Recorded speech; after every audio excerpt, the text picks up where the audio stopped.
प्राणनाथ प्यारे की जय। सभी सुंदर साथ जी के चरणों में हम कोटि सौ बार वंदन अभिनंदन प्रणाम कर रहे हैं। आप सभी हृदय से हमारा प्रणाम स्वीकार करें। प्यारे सुंदर साथ जी, आप सभी की प्रेरणा से आज हम ऑफिशियल राज जी चैनल के प्रति आप सभी का मैं आभार व्यक्त कर रहा हूं कि आप मुझे सुन रहे हैं। और मुझे बहुत खुशी है कि उस पर ब्रह्म परमात्मा जागनी जो मिशन है उसमें आप सहयोग कर रहे हैं, जिससे आप सभी के बीच में कुछ कहने समझने और आपसे बात करने का मुझे सौभाग्य प्राप्त हो रहा है। यही मेरा सबसे बड़ा सौभाग्य है। और आज जो हमने टॉपिक बनाया है कि क्या इस घनाघोर कलयुग में हम मोक्ष प्राप्त कर सकते हैं, बड़ा थोड़ा सा सुनने में जानने में भी बड़ा विचित्र है प्यारे सुंदर साथ जी।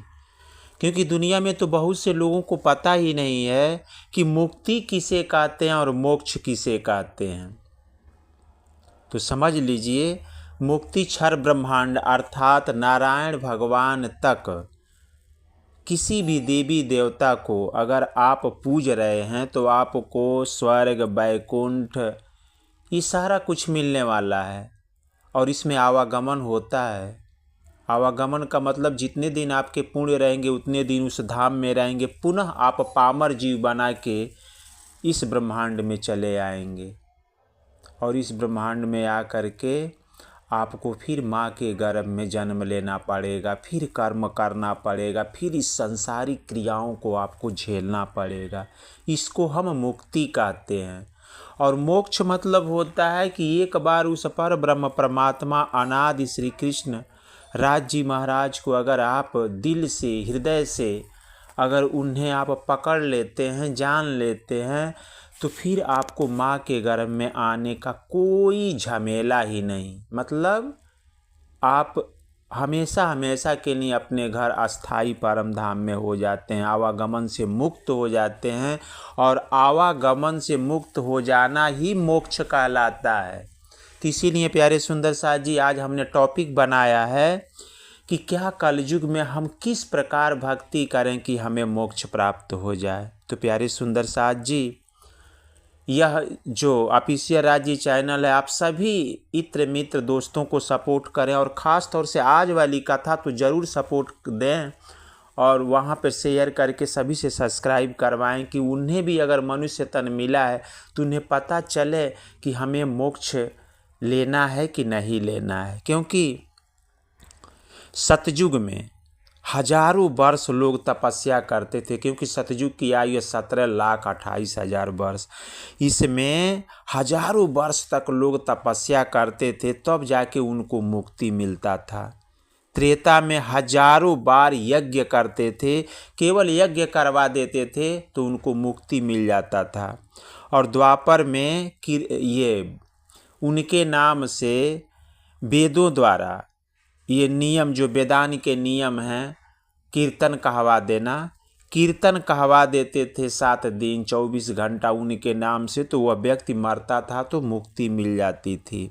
लेकिन कलयुग में केवल कृष्ण कीर्तन से ही प्राप्त होता है, जिसको तुलसी बाबा ने भी कहा, सभी लोगों ने भी कहा कि कलयुग केवल नाम आधारा, सुमिर सुमिर नर उतरहु पारा। मतलब कलयुग में उस पर ब्रह्म परमात्मा अनादि श्री कृष्ण जी को जो नाम मतलब नाम से कीर्तन करता रहता है, भजन करता रहता है, उसकी नैया पार हो जाती है। तो चारों जो समय है, सतयुग का, द्वापर का, त्रेता का, ये कलयुग का, तो आप देख लीजिए कि क्या सतयुग में आपका ध्यान टिक रहा है 1 घंटा 2 घंटा। जो सतयुग में लोग तपस्या कर लेते थे, तपस्या के दल पे मुक्ति प्राप्त कर लेते थे। इस संसार में हमें लग रहा है कि 99% लोगों का 1 घंटा चाहे 10 मिनट ध्यान ही नहीं टिकेगा, तो मुक्ति कैसे मिलेगी। त्रेता में लोग यज्ञ करवा देते थे, मुक्ति मिल जाती थी। और आज आपके ज़माने में देख लीजिए, यज्ञ करवा के यज्ञ के जितने भी आप लाएंगे यज्ञ भगवान को दान करने के लिए, सारे चीज़ अपवित्र है।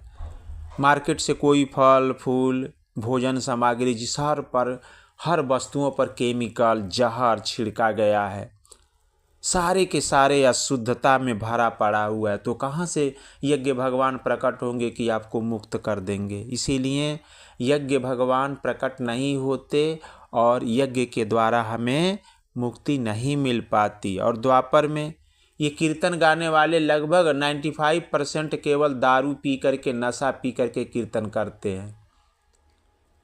आप बताइए, आपके नाम से अनुष्ठान हो रहा है, कीर्तन हो रहा है और दारू पी करके कीर्तन होवे तो क्या भगवान आएंगे?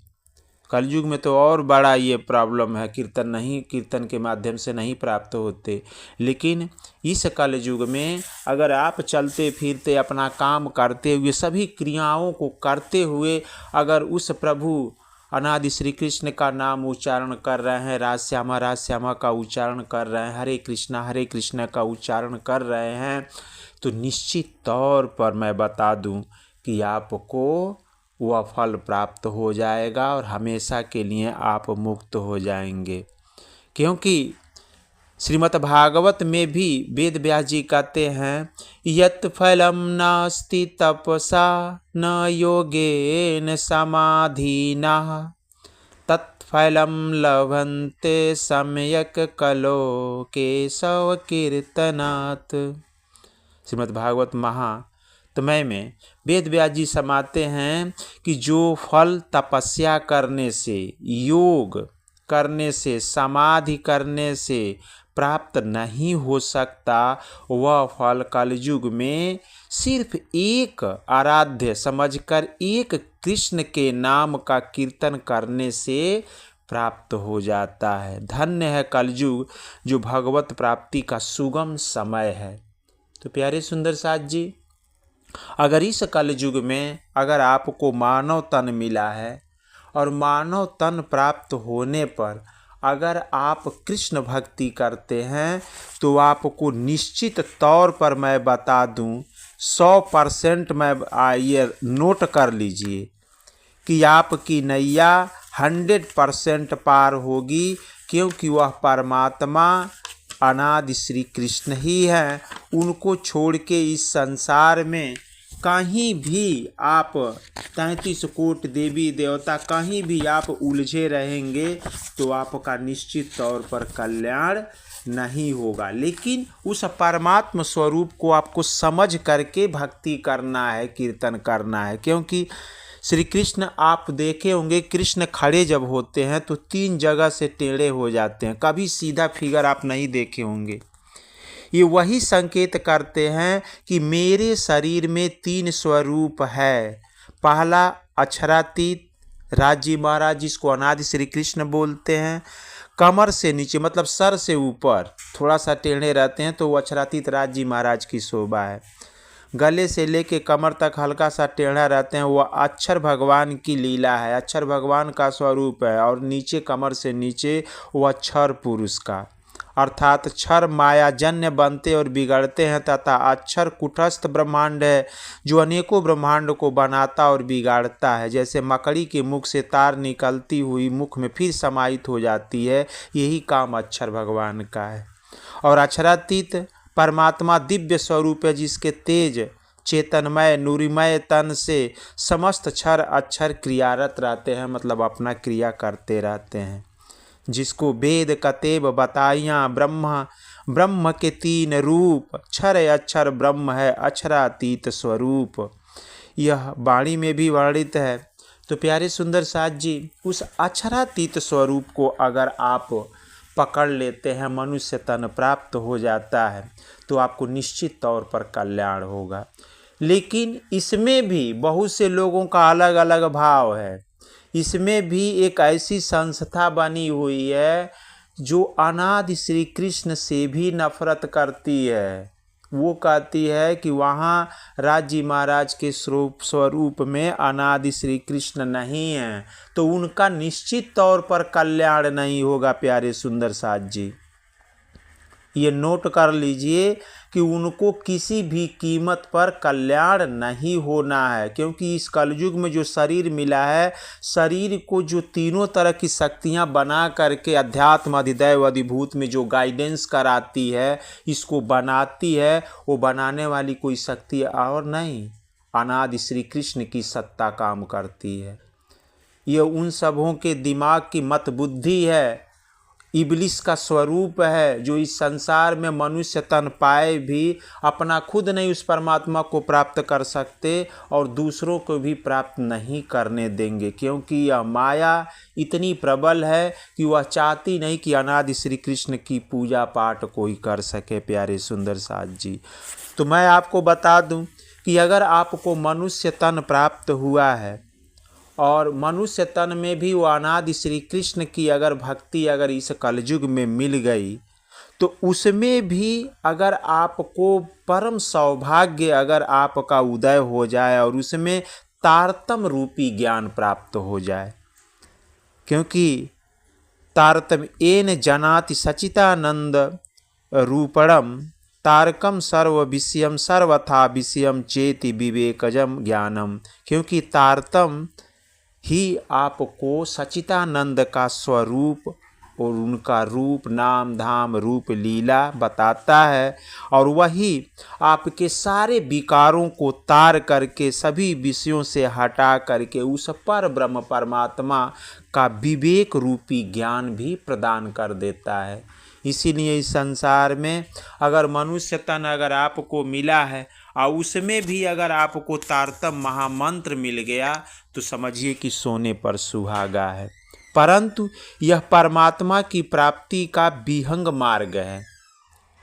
ये मत समझ लीजिए कि ये तीसरा स्वरूप हमें प्राप्त हो गया तो मैं डायरेक्ट अब तारतम मिल गया, मैं बिना कोई कर्म किए डायरेक्ट परम धाम चले जाऊंगा। नहीं भैया, क्योंकि ये बहुत विहंग मार्ग है। बड़ा सावधानी अपने अंदर रख करके केवल अंतःकरण में प्रेम जागृत करके, प्रेम खोल देवे सब द्वार, आप अपने अंदर प्रेम का भाव बनाएंगे, प्रेम से सभी से बातें करेंगे, प्रेम अंतःकरण में लाएंगे और वही प्रेम दूसरों में बांटेंगे, तब जाके ये परमात्मा की ये तीसरी भक्ति चलती है, जिसको प्रेम लक्षणा अर्थात श्री कृष्ण प्रणामी धर्म एवं निजानंद संप्रदाय के नाम से इस संसार में जाना जाता है।